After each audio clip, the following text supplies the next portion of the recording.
Welcome everybody, my name's Ed Dervis, this is 93 Driving, and today we're testing a 2021 BMW X1 with the 2.0 double overhead cam 16 valve turbo intercooled, producing 228 horsepower and 258 pounds of torque, which will propel this mini SUV from 0 to 60 in 6.3 seconds. So why don't we go test it out, see how it does, how it handles twisties, and then my final thoughts. So without further ado, let's get this show on the road.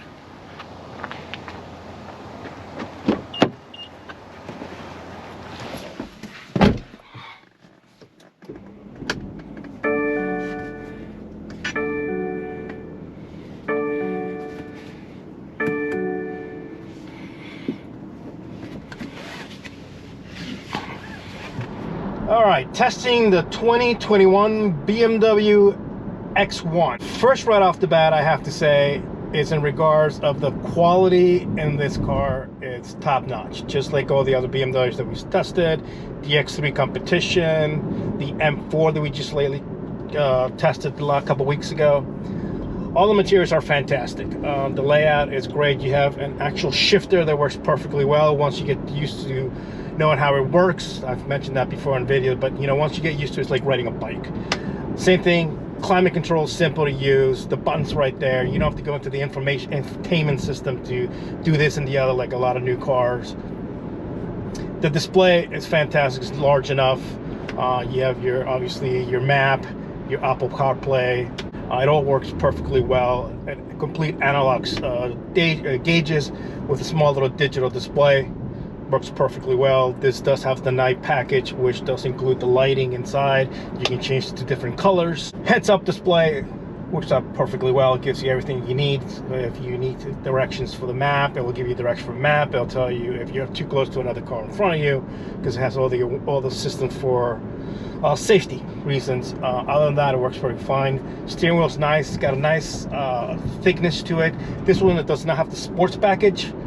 So it doesn't give you the paddles, but other than that, you can still change the gears through the lever right on the center console on the bottom. Everything works perfectly well. Like I said, if you have it on sports mode, it gives you gauges. It gives you the horsepower and how much torque you're actually using at the time. So overall, it's a pretty good package. The only gripe that I have, it doesn't just go with this BMW in general, but it goes with pretty much, I think, majority of BMWs. And as that most of them are fitted with Pirelli run flat tire. That has there's a benefit to that, and there's also a huge drawback to that. The benefit is that you can drive this car up to 70 miles an hour with a flat tire, no problem whatsoever, and get to the next service station to call roadside assistance, because this car, like most BMWs, do not come with a spare unless you choose to spend the $250 to have the spare tire added. But at that point, you're losing storage space in the back. That is the good thing about it. The drawback is they ride hard. So when you hit a bump with these run flat tires, you get this thump, and you can feel it in the car. Take her down to our favorite twisty road and see what she's like, even though we are driving in this twisty road here. Well, let's do, for a fair comparison, let's take it to our favorite 93 driving twisty road. So I will catch you guys in just a second there, and then my fun. All right, here we go, our favorite twisty road, and see how she handles. Well, let's do it. Everything's in sport.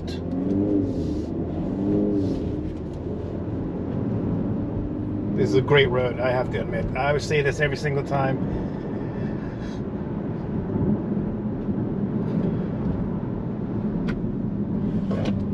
Come down on the brakes.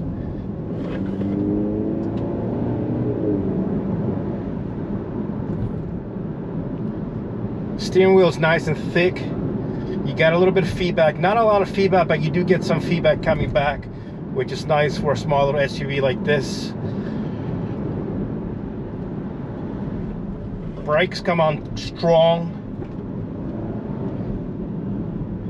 You can feel that it's a little bit tall, but it's not too bad due to the fact that it's a small SUV.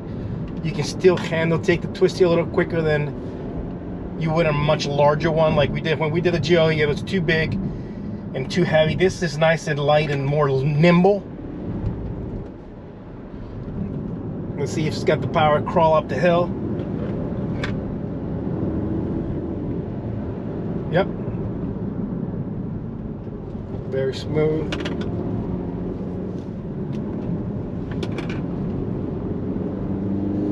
It handled absolutely beautifully.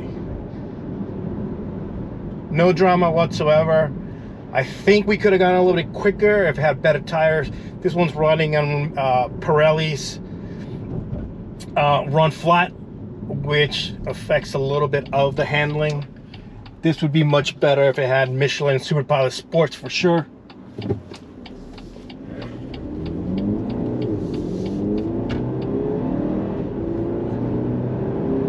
Yeah, it's quick. Obviously, it does not feel like the M's or the MGs that we've tested lately, but it does have a nice little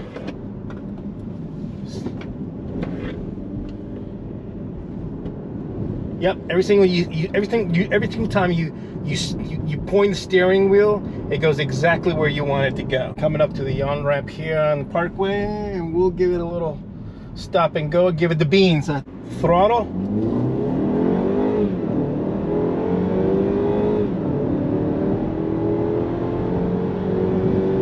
All right, for a 2.0 turbo intercool with 258 pounds of torque, it's not lightning fast by any stretch, but it's quick. It is quick, and it's quicker as competitors. The last one we tested was the Audi Q3, and that one actually seemed a little bit taller. It didn't seem as quick as this one. This one has much sportier feel than the Audi Q3. So yeah, it's a peppy little car for the size and for the engine.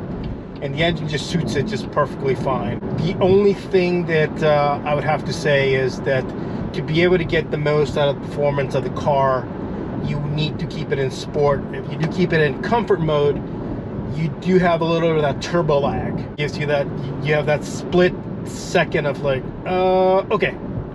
When it's in sports mode, it pretty much kills that, and I think it just recalibrates the turbo to make sure that it fires up.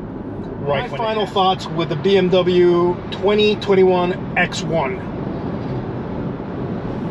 The 2.0 liter turbocharged intercooled with the 258 pounds of torque and 228 horsepower is just the right amount of power for this car.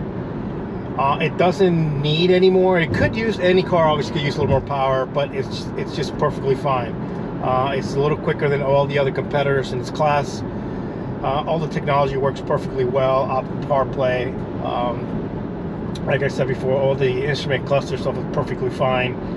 The only gripe that I have would be with the Pirelli tires, the run flat. They do run a little bit hard.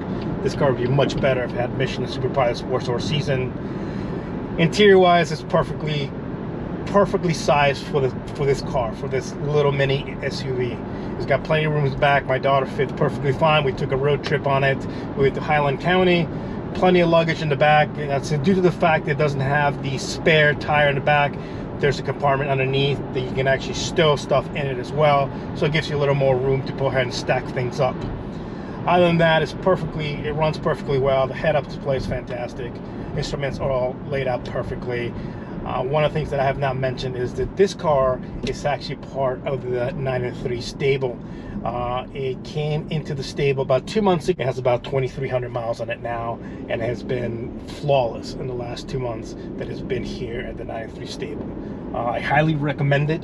The other option was an Audi Q3, and this one actually came up ahead due to the fact of the way it drives, and just the styling itself is much nicer, more attractive, and even elegant kind of appear to it. The lighting inside is perfect. So if you're in the market for a small little SUV, I highly recommend this one, especially in the German category.